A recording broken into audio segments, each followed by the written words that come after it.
안녕하십니까. 교육학 박사, 교육운동가 이종태 박사님의 교육이야기입니다. 사람 사는 세상 23번째 시간이 돌아왔습니다. 반갑습니다. 이 박사님 안녕하십니까. 안녕하세요. 굉장히 오랜만에 뵙는 네. 같은 느낌이에요. 오래간만이네요. 이제 날씨가 막 쌀쌀해졌어요. 이제 춥죠. 네. 그 교육은 수능도 다 끝났고 네. 교육의 최근 이슈는 뭐죠?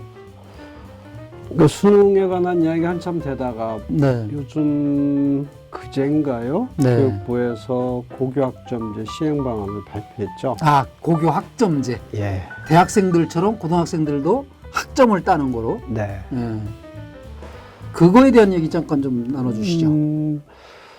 예, 뭐 길게 할 수는 없는데 네. 많은 분들이 고교학점제에 대한 기대가 컸죠. 네, 네. 저 고등학생들에게 천편일률적인 교육 과정을 제시하는 게 아니라 뷔페처럼 다양한 메뉴를 벌려놓고 학생이 네. 이제 자기 취미나 진로와 관련해서 이제 선택할 수 있게 한다는 거잖아요. 그 대학처럼 필수 과목이라는 것도 있고 네. 이제 선택 과목이라는 것도 좀 다양해서 그 어떤 과목은 학생들이 좀 몰릴 수도 있고 어떤 거는 자칫하면 폐강도 될 수 있는 그렇죠. 네, 그런 식의 이제 학점제를 하겠다는 거죠. 그게 이제 학생들에게 교육의 다양성을 열어주겠다고 하는 것, 학생이 자기의 의도에 맞게 네. 여러 교육 과정을 과목을 선택해서 자기 나름의 교육 과정을 만들겠다는 게 취지인데 네.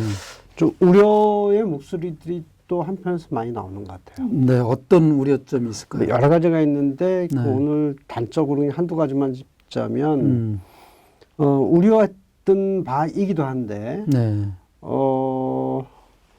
이게 이제 지금 방금 말씀하신 대로 몰리는 과목 확 몰리고 네, 네. 그러니까 아예 거들떠도 안 보는 네. 과목도 있을 수 있고 네, 네. 특히 이제 몰리는 과목이 어떤 과목이냐 저 과목을 선택하면 내가 성적이 잘 나올 것 같아. 좀 고생 안 하고 쉽게 이수할 수 있을 것 같아. 네. 이런 과목이 몰린다는 거예요. 네, 네. 조금 어렵고 자기가 이 학문의 길을 가거나 어떤 직업의 길을 갈 때 꼭 필요하지만 저 과목을 택하면 굉장히 좀 어렵게 공부해야 될 것 같아. 네. 아니면 잘하는 아이들이 많이 몰리면 내가 불리할 것 같아. 이런 데는 네. 잘 안 간다는 거죠. 네, 네. 그건 뭐 예상했던 바인데 따라서 학생들이 그렇게 이제 그 선택이 이제 좀 몰리거나 없거나 이렇게 되면 고교학점제의 취지가 많이 무색해지는 거잖아요. 그렇죠. 저는 또 그 박사님 말씀 들으면서 이런 생각이 들었어요. 대학처럼 교수 숫자가 좀 많고 강의실도 많으면 뭐 선택의 그런 폭이 다양할 수 있겠지만 지금 중고등학교, 고등학교 교실 규모나 교사 숫자 요 상태에서 그게 가능할까? 말로는 선택제라고 그러는데 그렇죠. 거의 필수 과목에 가까운 게 되지 않을까? 그러니까 이제 궁여대책으로 한 교사가 이제 여러 과목을 또 강의를 해야 되는데 서 교사의 부담이 있는 그런 거고 것도 있을 것 같고. 또 하나는 이제 큰 학교는 그런 대로 또 그 안에 인적 자원이 많으니까 네, 괜찮은데 네. 작은 학교의 경우는 예, 굉장히 예. 좀 어렵습니다. 그래서 교육부가 내놓은 대책은 학점제를 한 학교 단위로 하지 말고 네. 지역에 있는 단위로 넓혀서 이웃 학교에 이제 내가 듣고 싶은 과목이 있다. 그러면 가서 이제 거기 듣고 온다. 그 학점 지금 교류. 공강이 좀 있어야 되잖아요. 그러면. 아니, 당연히 공강은 생길 텐데 네. 문제는 캠퍼스 안에 있는 것도 아니고 그러니까요. 버스를 타고 옮겨야 되잖아요. 그건 정말 어려울 것 같아요. 학생들이 뭐 네. 자가용으로 움직일 수는 없고요. 예. 과연 이동이 이렇게 쉽게 되겠느냐 네, 하는 네. 문제도 있고요. 결국은 여러 가지 그 여건도 문제가 됐지만 처음에 말씀드린 거는 그 과목을 이수하고 나서 내 점수를 잘 받을 수 있느냐 없느냐 이게 이제 초미의 관심인데 예. 그 배경에는 뭐가 있어요? 대학 서열제. 그렇죠. 대학 입학이라고 하는 부담이 있는 거고 거기에 학생 등급화, 등수 이런 것들이 있는 네. 거잖아요. 그래서 제가 오늘 그걸 굳이 한 말씀 드리고 넘어가겠다고 한 얘기는 네. 고교 학점제의 취지는 참 좋은데 네. 그렇다고 해서 고교 학점제의 모양만 갖다가 지금 체제에 붙여놨을 때 그 학점제의 본래 취지가 살아나겠느냐. 네. 결국 학점제가 작동하기 위한 우리 교육 시스템 전체가 근본적으로 탈바꿈을 해야 되는데 교육부가 그런 고민은 안 하거나 저 뒤로 밀어놓고 그냥 학점제라고 하는 눈에 쉽게 보이는 것만 하려고 하는 데서 좀 이런 어려움이 있는 것 같다. 그런 방식의 학점제는 제가 볼 때 학점제라기보다는 그 이전에 했던 고교 과목 선택제의 확대, 뭐 이 수준에 머무를 수밖에 없을 것 같다. 이런 생각이 듭니다. 예. 그 선택 과목을 확대하는 것도 그나마도 뭐 좀 다행스럽긴 하죠. 다행이긴 하죠. 그리고 교육 선진국이라고 하는 그 뭐 유럽이나 이런 쪽에서는 이미 고교 학점제가 도입된 지 오래됐나요? 그러니까 그걸 학점제로 꼭 부르진 않더라도 네. 학생들에게 이제 선택을 할 수 있는 제도는 아주 오래전부터 정착이 돼 있죠. 예. 그리고 그 어떤 분야를 선택하면 거기에 대해 깊이 있게 공부할 수 있는 그 어떤 계열이 좀 마련돼 있고요. 그리고 대학 입시도 그 자기가 선택한 과목 안에서 어떻게 자기가 그 학습 성취를 했느냐에 그걸 반영해서 이제 대학 입시까지 연결되는, 말하자면 고등학교 교육과 대학교 교육이 비교적 유기적으로 이렇게 연계될 수 있도록 되어 있는데, 우리는 그동안에 뭐 교차 선택이다 뭐 해가지고 이공계 과목 듣다가 갑자기 뭐 인문계로 가기도 하고, 아니면 뭐 저기 그 외고 다니다가 갑자기 의대를 가기도 하고 뭐 좀 넌센스와 같은 이런 현상이 제도적으로 허용되는 이제 그런 형식이 되어 있죠. 예. 그래요. 하여튼 뭐 하여간 문제점을 보완해가면서 고교 학점제까지 뭐 하여간 도입이 좀 돼서 선택의 폭이 좀 넓어지고, 일단 학생들에게 이제 선택의 폭을 넓혔다는 점에서 긍정적으로 받아들이고, 뭐 예전 같으면 가다가 중지 곧하면 아니 간만 못하니라. 간 만큼은 낫다. 그렇죠? 그래서 이제 그 뒤로 세간에서 만들어진 속담이 가다가 중지하면 간만큼 이익이다. 뭐 그랬다고. 지켜봅시다. 네, 그래요. 그러면 이제 그 고교 학점제는 이렇게 맛배기로, 그러니까 이제 그 하여간 시기적으로 뉴스에 나온 거니까 한 번은 건드리고 간 거고, 이제 이 박사님이 이제 원래 가지고 계셨던 그 교육에 관한 이야기를 쭉 풀어가는 과정에 이번에 주제는 교사. 그러니까 이제 학교를 보낼 것이냐 말 것이냐부터 시작해서 그랬었죠. 보내는 길을 택했을 때 이 상태는 보내기 어렵다. 그래서 이제 기존의 교육 시스템을 좀 바꾸자 하는 얘기를 이제 쭉 해왔어요. 지난번에는 이제 그 학교의 담을 넘어서 이제 마을로 나가자. 그렇죠. 마을 공동체. 마을 학교. 교육 공동체, 마을 학교 이런 얘기를 했고요. 이제 오늘은 그 시리즈의 이제 마지막 주제라고 할 수 있는 그 새로운 교육 체제를 누가 이끌어갈 것이냐.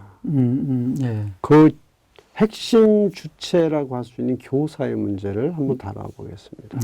과연 현행 교사 제도나 양성제도, 뭐 임용, 승진 등등 이런 시스템을 가지고 우리가 원하는 미래 교육을 이끌어 나갈 수 있겠느냐. 교사 문제에 초점을 두고 오늘 포함해서 한 4주에 걸쳐서 좀 말씀 좀 나눴으면 좋겠습니다. 그럼 교사를 이제 앞으로 아주 그냥 뽀득뽀득 씹어볼 텐데, 다양한 각도에서 교사 오늘은 뭐 교사란 예, 오늘은 이제 첫 번째로 이 교사라고 하는데 이 교사란 누구인가, 네. 어떤 존재인가부터 한번 좀 짚어보죠. 서론격으로. 네. 사회자께서는 사실은 네. 교사 또 선생님 하면 어떤 생각이 먼저 떠오르십니까? 뭐 저는 이제 교사도 좀 해봤고 그 선생님들에 대한 이미지는 저는 참 좋죠. 왜냐면 많이 칭찬도 많이 받고 자랐고.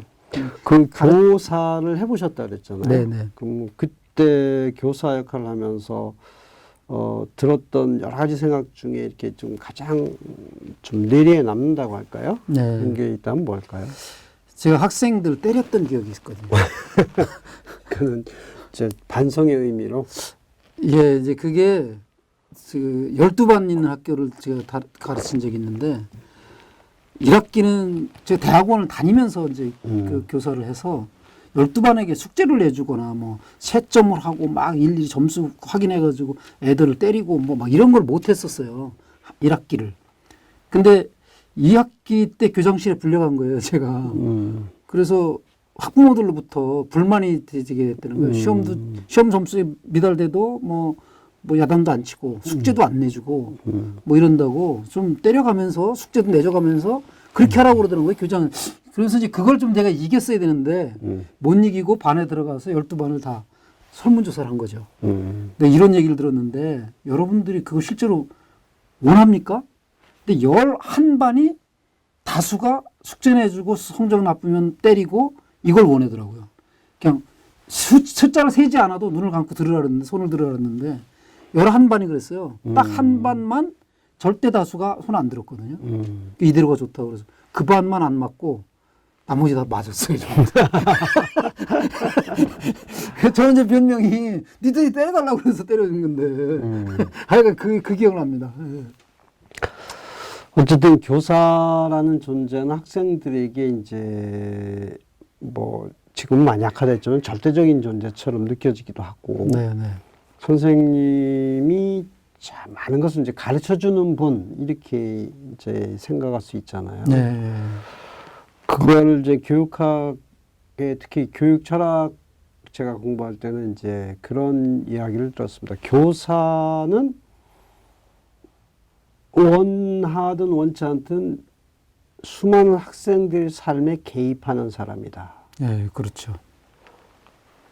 근데 다른 사람, 타인의 삶에 개입한다는 얘기는 내가 또 원하든 원하지 않든 간에 상당한 도덕적 부담을 지게 되는 거예요. 네, 네. 그러니까 저도 이제 강의를 수십 년 하면서 학생들에게 여러 가지 이제 질문도 해보고 설문도 해봤는데, 어떤 아이는 그렇게 얘기합니다. 선생님 한마디에 제가 국어 교사가 되는 길을 택했습니다. 네, 그런 경우도 있죠. 네. 어느 날 국어 선생님이 들으더니 다 뒤로 돌아 눈 감어 그러더니 쫙 나지막한 목소리로 시를 한 수 없더라. 그게 너무 감동적이어서 나도 시도 쓰고 국어 선생님이 되겠다. 뭐 이런. 네네. 그런가 하면 또 어떤 아이는 선생님이 야이 되먹지 못한 놈아. 네. 뭐 이렇게 그보다 심한 욕도 있죠. 예. 그 한마디에 그야말로 이제 예전에 저기 막가파 전에 무슨 파지? 영웅파 무슨 아니요 있어요. 거기 한 사람이 이제 자기가 그렇게까지 망가지는 데에 초등학교 때 선생님이 자기를 대한 것이 이제 가장 큰 원인이었다는 얘기가 신문에 난 적이 있었어요. 네. 이처럼 사람을 굉장히 크게 성장시키기도 하고 아니면 나락으로 떨어뜨리기도 하는 게 교사 역할이라는 거죠. 예. 그래서 저는 교사가 된다는 것은 한 사람이 하나의 생계수단으로서 직업을 택한다는 의미에 머무는 게 아니라 어마어마한 의미를 갖는다 생각해요. 따라서 교사가 되기 전에 정말 교사란 무엇이고 교사라는 직업을 내가 딱 해석할 만한 준비가 되어 있는가 심각하게 좀 생각해야 된다고 보는데 네. 그래서 저는 교육대학원 강의를 좀 열어야 하면서 그 학생들에게 그랬습니다. 내가 교사가 될 것이냐 말 것이냐, 그 이제 교사란 무엇이냐, 네. 이 문제를 가지고 2박 3일 동안 식음을 전폐하고 고민하지 않은 사람은 교사 될 생각하지 마라 그랬어요.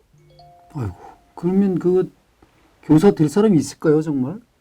거의 전 문학을 했는데 라이너 마리아 릴케가 시 쓰려면 시 이걸 안 쓰면 그 죽을 것 같은 생각이 들을 때 쓰라고 그래가지고 저는 고등학교 때 그 얘기 들으면서 교과서에 나왔거든요, 그 당시.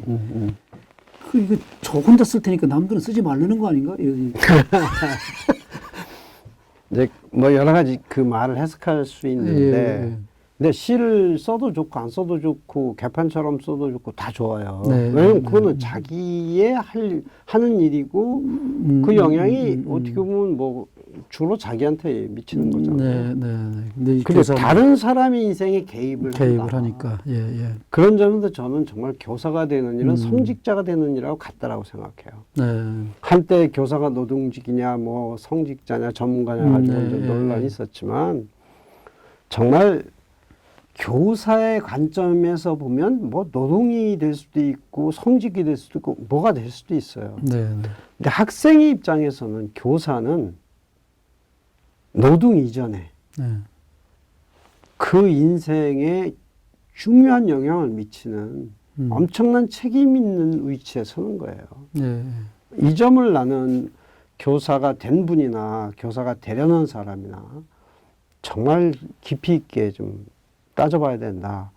그래서 교사란 누구인가라고 하는 질문의 출발점에서 바로 교사의 존재의 무게감을 우리가 충분히 좀 인지할 필요가 있다. 이런 생각이 들고요.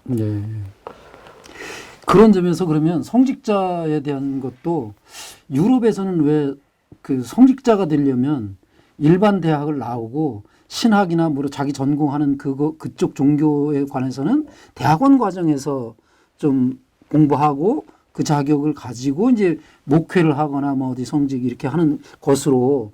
근데 우리는 그냥 산에 가서 기도하다가 뭐 하나님께서 뭐 불을 내리셨네 이래가면서 내려오기도 하고 그러잖아요. 그래서 지금 말씀드리면서는 교사도 지금 뭐 사회생활 좀 하고 일반 과정을 가지고 나서 대학원에서 공부한 뒤에 좀 해야 사람에 대해서 교육에 대해서 철학이 좀 생기지 않을까요? 그냥 막 고등학교 갓 졸업해가지고 사범대학 가가지고 교육대학 가서 그렇게 다른 세상 잘 경험 못한 채 공감합니다. 저도. 교사가 되는 일은 결코 가벼운 일이 아니기 때문에 충분한 또 지식의 세계도 접하고 삶의 세계도 접한 뒤에 교사가 되는 게 맞다고 봅니다. 그런 점에서 지금 저 교사대 교사 양성 과정에 대한 여러 가지 얘기가 좀 되고 있죠. 그건 이제 후반부에 좀 말씀을 나누고. 그래요. 그러면 교사는 저는 저 정확하게 표현을 못했는데 뭐 누구예요? 교사는 뭐 하는 사람이죠? 그러니까 그걸 한번 생각해 보자는 건데. 그래서 이제 일반적으로 교사의 존재감을 이렇게 무겁게 봐야 그 다음에 이제 얘기가 진행된다고 보는데. 옛날에는 우리가 스승이라고 그랬잖아요. 또는 우리에게 사표가 된다. 뭐 이런. 그러니까 이제 스승으로서 내가 갈 길을 앞에서 보여주는 분. 내가 표대로 삼고 따라가도 될 만한 분. 이정표죠. 이제 그렇게 봤었는데 이제 너무 부담스러우니까 옛날에 정말 한 1세기에 몇 분 나올까 말까 한 분들을 그렇게 우리가 떠봤더라면 요즘은 뭐 대중화됐으니까 그렇게 보기는 좀 어렵죠. 그러다 보니까 이제 형성된 생각이 교사를 이제 가르치는 사람으로 이렇게 많이 얘기합니다. 지식을 가르치는 또는 뭐 도덕이나 이런 사회생활을 살아가는 어떤 모범을 보여주는 사람 정도로 이게 이제 학생이나 학부모가 볼 때 교사는 이제 나에게 뭔가 가르쳐 주는 분, 이렇게 생각을 하고, 그럼 교사는 스스로를 어떻게 인식하느냐, 뭐 조사는 안 해봤습니다. 근데 교사들도 대부분 자기가 가르치는 사람이라고 생각하는 네, 것 같아요. 뭐 영어의 티처가 뭐예요? 가르치는 사람인데. 티치가 그야말로 가르치는 사람이잖아요. 네, 네. 그때 무엇을이라는 말은 그 단어 속에는 없지만은 네.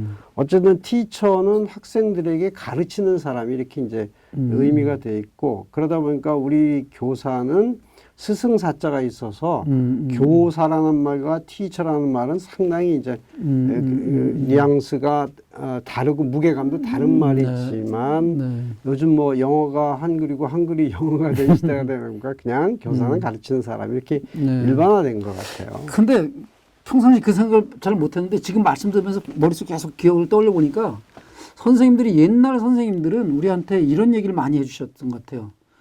그 누가 했는지 기억도 안 나는데 여러 선생님한테 들은 게 뭐냐면 물가의 말은 데리고 갈 수는 있다. 그 교사를 물가까지 인도하는 사람 정도 생각한 게 아닐까? 그게 이제 뭐 교육의 맥락에서보다는 조금 교훈적인 얘기를 좀 많이 들었던 말 같은데 네. 그것이 그거는 오히려 교사에 대해서 제가 오늘 드리고 싶은 말씀에 가까운 이야기라고 저는 생각을 합니다. 예. 그런데 이제 그 뭐 우리나라 교육을 어떤 학자가 암죽식 교육이다 이렇게 얘기를 하기도 했는데 암죽식? 암죽이라는 게 뭔지 아세요? 무슨 죽 종류예요? 그 옛날에 가난하던 시절에 엄마가 못 먹어서 젖이 안 나왔잖아. 예. 그러면 아이에게 오늘날처럼 분유가 있는 것도 미음 아니고 같은 거 뭐 막 해가지고. 그러니까 이제 밥이나 뭐 이런 걸 이렇게 막 씹어가지고 삼켜도 되게 해서 애 입에 넣어주고 막 이렇게 키운 옛날에 우리 세대나 그 우세대는 그렇게 많이 컸어요. 외우는 방법도 알려주고. 막. 그러니까 이제 학교에서 암죽식 교육이다 하면은 그야말로 이렇게 스스로 생각해서 뭘 탐구하는 게 아니라 문제풀이 과정 정답 다 가르쳐주고 암기하도록 해서 이제 시험 문제 그대로 풀어내면 100점 이런 식의 이제 교육이 이제 이루어지는 그때 떠오르는 장면이 하나 있어요. 수학 선생님이 일본에서 난 뭐 도쿄대 무슨 문제라 그러면서 막 칠판에다가 두 칠판 세 칠판 막 쫙 순서대로 풀어나가요. 그래서 계속 지켜보고 있는 거죠. 애들 바다 베끼죠. 적는 애들도 있고 중간에 질문하면 야, 뭐 헷갈려 질문하지 마. 네. 하여간 그랬던 기억나. 어쨌든 이제 현실에서는 이제 교사들이 이제 그렇게 인식되고 스스로도 그렇게 인식하는 가르치는 사람, 티처 이렇게 되는데 이제 다른 한편으로 이제 교사를 요즘은 우리 사회에서 그냥 선망하는 직종 정도로 생각하는 경향이 좀 높아지는 것 같아요. 네, 뭐 결혼 업체에서도 조금 순위에 좀 올라가고 뭐. 네. 그 몇 년 동안 가장 만족하는 직업 1위가 이제 초등학교 교육장이었고요.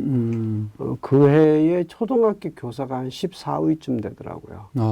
그러니까 이제 교사에 대한 선호도나 만족도가 굉장히 높은 거죠.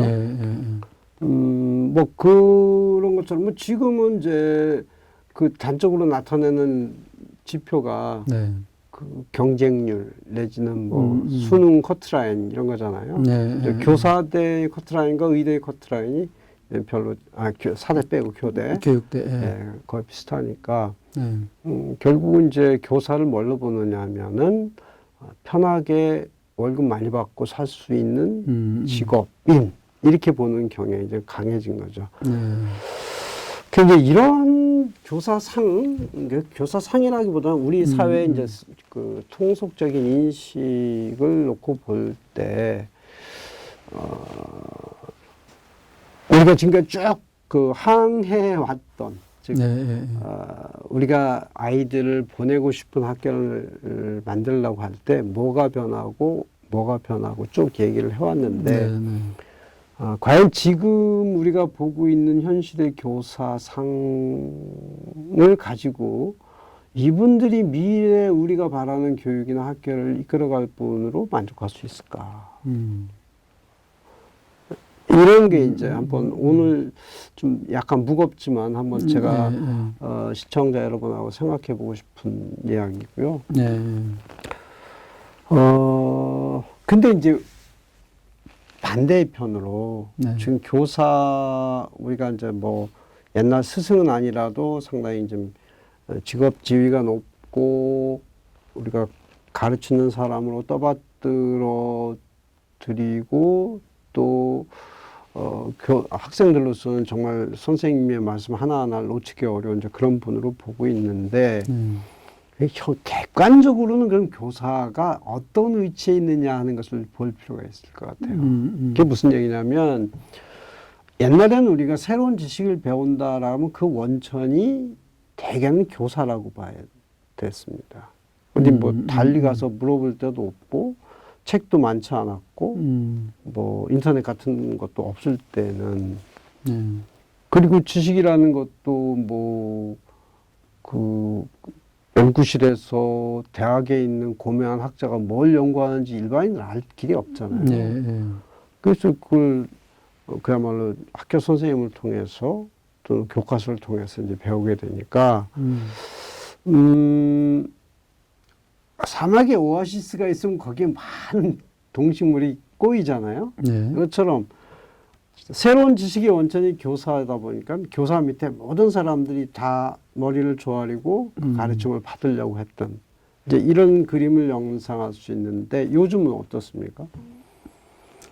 지식은 뭐 학원이 더 많이 가르치고 그거는 이제 입시 문제를 잘 가르쳐 주는 거고 그러나 이제 또 본질적으로 지식이라고 하면 물론 대학에서 생성이 되고 그렇지만은 이것이 옛날에는 아주 좁은 길을 루트를 통해서 이렇게 일반인에게 전달이 됐다면 요즘은 이게 어떻게 돼요?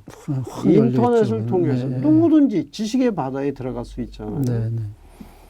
요즘 인공지능까지 나와가지고 그렇죠. 이제 뭐 실제 교사가 더 잘 가르치느냐 인공지능 교사가 더 잘 가르치느냐 뭐 대부분 다 의사들도 저 사람들한테 선택하라면 미국에 있는 왓슨 선택하지 이 의사보다는 더 거기에 믿잖아요. 이처럼 인공지능 시대가 됐을 때 이게 이제 보편화될 때 교사의 위치가 어떻게 될 것이냐.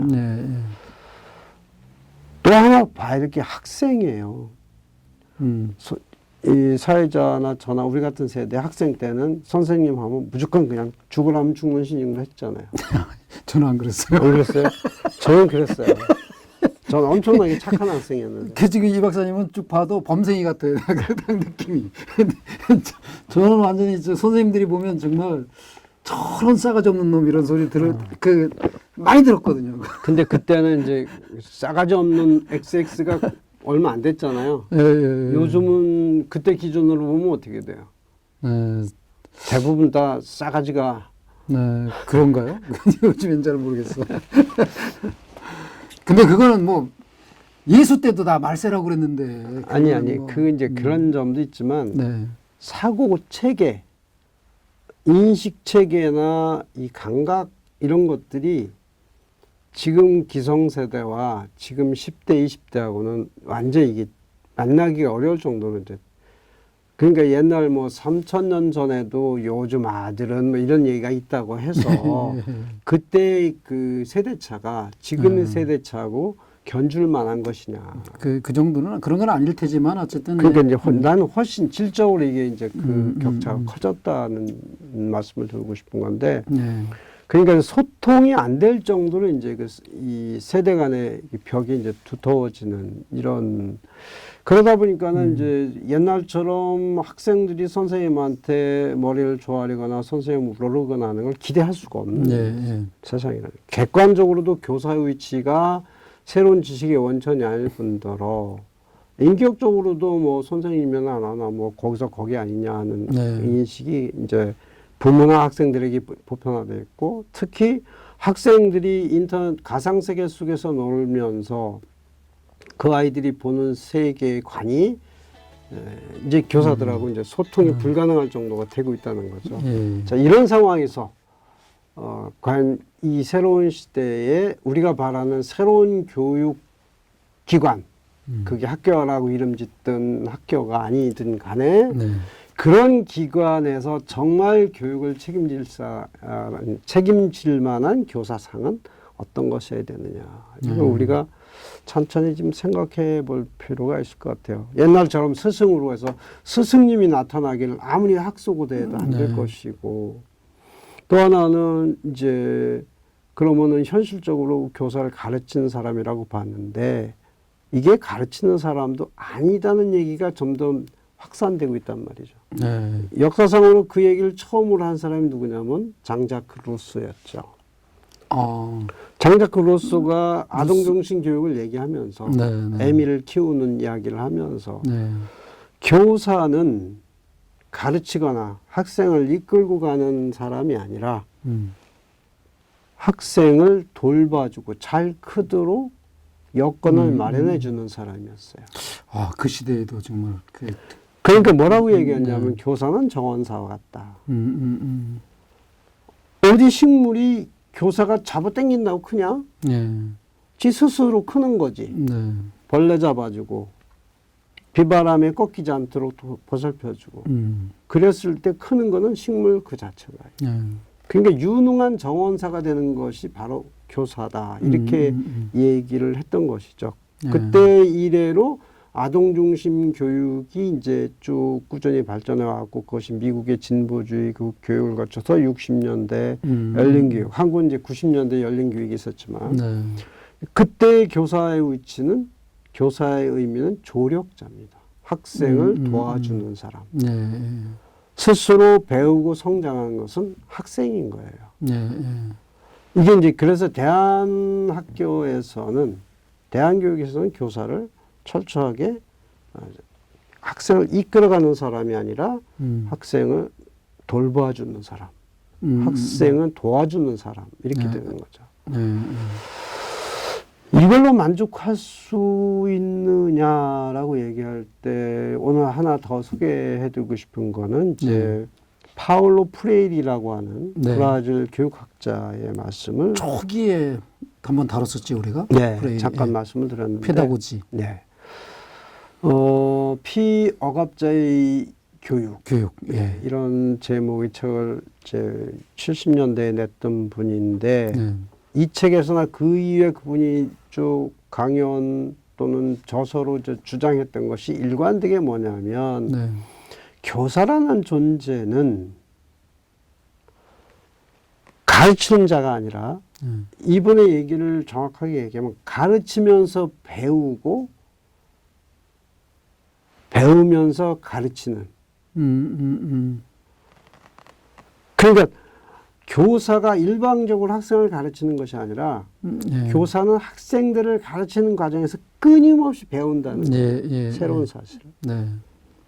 겸손해라는 얘기이기도 하지만 실제로 끊임없이 뭔가 새로운 것을 배우고자 하는 탐구의 귀가 눈이 열려 있어야 된다는 거예요.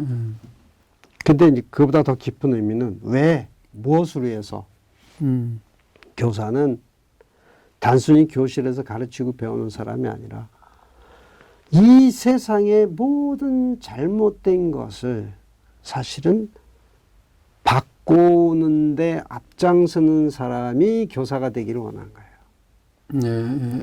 그래서 그 프레리가 말하는 교육관을 저는 뭐라고 정리하냐면 세계를 변화시키는, 변혁시키는 것. 이게 이제 교육이라고 볼 때 학생과 교사가 만나서 대화를 통해서 서로의 그 공유하는 세계를 넓혀 나간다는 얘기는 이 세계를 있는 그대로 우선 인식하지만 이것을 잘못된 것을 바꿔내고 이것을 더 확산시키는 작업을 교사가 가르치고 학생이 배우는 과정 또는 배우는 과정에서 가르치는 과정에서 배우고 학생은 배우는 과정에서 또 교사를 가르치고 하는 이런 관계 속에서 공감대를 넓혀가고 이 세상에 잘못된 것을 하나하나 실천적으로 바꿔냄으로써 이 세계를 좀 더 살기 좋은 세상으로 만드는 것.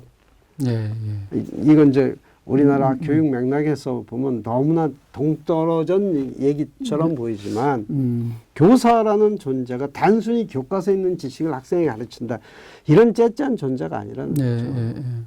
정말 이 세상을 살아가면서 온몸으로 살아가면서 이 세상을 좀 더 인간적인 그 양반이 인간화라는 얘기를 많이 하는데 네. 모든 세상이 다 비인간화돼 있잖아요. 네, 돈 때문에 네, 비인간화되고 네. 이 어떤 자본 때문에 비인간화되고 네. 비인간화되고 이것을 극복하면서 살만한 세상으로 만들어 가야 되는데 거기서 교사가 굉장히 중요한 역할을 한다는 거예요. 네.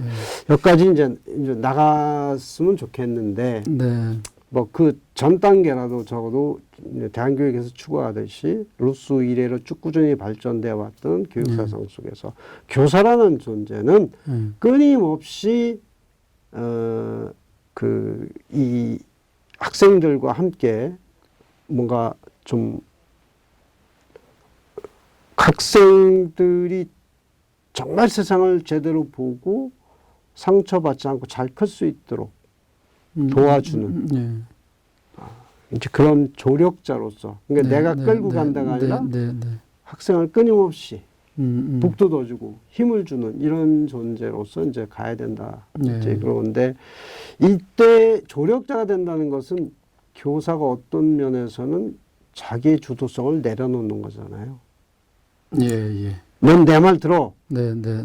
나는 교사야. 너 학생이고 넌 내 말 들어. 이런 관계가 아니라 네. 그래. 너는 무슨 생각을 하니? 넌 어떻게 생각해? 음. 왜 그런데? 그거 네 생각을 이루려면 뭐가 어떻게 됐으면 좋겠어? 네. 내가 너를 뭘 도와줄 거야? 이런 관계로 가야 된다는 거예요. 네. 그 지금 조력자 말씀하셨는데 저희들은 아예 용어를 조력인이라고 바꿨고요. 그 댕구리 협동조합이라고 발달 장애인들의 그 부모님들이 만든 협동조합에서 조력인 아카데미를 연 적이 있어요. 조력인. 네, 조력인 아카데미. 그래서 이제 지금 말씀하신 발달 장애인들의 그 특수교사들이나 사회복지사들이나 장애인 부모님들이 이 발달 장애인을 그냥 아무런 지식도 없고 우리가 모든 거를 다 알아서 다 해줘야 되는 그렇게 생각해 왔는데 그분들이 생각이 있는 분들이다. 그래서 일단 존칭 써라. 뭐 그분들의 의견을 받아들여라. 그리고 계속 물어서 그분이 의견 얘기할 때까지 뭘 먹고 싶은지 한 번도 얘기해 본 적이 없던 분들이지만 그분에게 계속 물어보고 그렇게 하라는 거를 이제 그 아카데미를 통해서 한 6주 과정을 공부를 한 적이 있는데 그걸 배우면서도 이게 일반적으로 교육에 이렇게 적용돼야 되겠구나. 그렇죠. 네, 그런 생각을 했어요. 그래서 교사가 그런 조력인 역할, 조력자라고 말씀하신 그런 걸 저 100% 동감이 그러니까 됩니다. 뭐 실천적으로 앞서 나가고 계시네요. 네. 예, 잠깐 하나 더 지적한다면, 근데 네. 현실적으로 존재하는 교사들은 주체로서 진짜 교사로서 존재하는 게 아니라 국가 교육 체제의 한 구성원으로 존재하잖아요. 톱니바퀴 중에 하나. 그렇죠. 공무원으로. 공무원은 국가가 명한 업무를 수행하는 사람이잖아요. 네. 그래서 더 많은 한계가 있습니다. 뭐 얘기를 길게 할 필요는 없는데 네.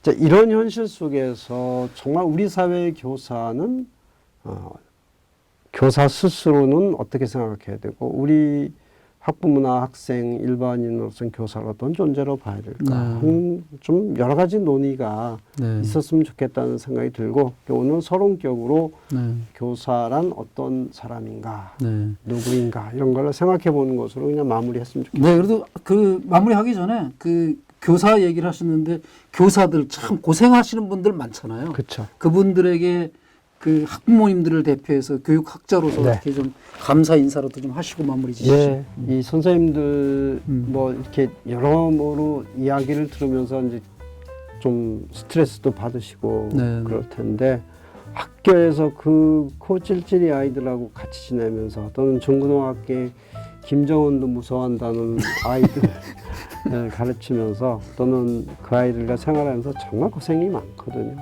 또 대안학교 선생님들은 24시간 그냥 불철주 아이들하고 이제 실험하면서 옛날부터 선생님 똥은 개도 안 먹는다 그랬는데 그만큼 스트레스를 많이 받으시는 분들이기는 해요. 아까 다른 사람의 생에 개입하는 사람이라는 것만으로도 엄청난 도덕적 책임을 져야 된다는 것인데 현실적으로 또 뜻대로 잘 안 되는 부분도 있고 국가는 또 위에서는 뭐라고 그러고 부모들은 또 반대편에서 뭐라고 하고 참 고생 많으십니다. 운명적으로 선생님들은 그런 길을 피할 수가 없는데요. 그래도 좋은 뜻을 가진 그리고 열심히 하시는 분들 박수 응원 보내드립니다. 감사합니다. 네. 선생님들 노고에 감사드리고요. 예, 그리고 이제 이렇게 교사란 어떠해야 해야 하는지 당위에 관한 이야기를 좀 한 시간이라고 생각을 하고 앞으로 3시간 더 남았네요. 교사 문제를 다뤄보도록 하겠습니다. 지금까지 시청해주신 여러분 감사드리고요. 지금까지 교육운동가 교육학 박사 이종태 교육이야기 사람 사는 세상이었습니다. 시청해주셔서 고맙습니다. 고맙습니다.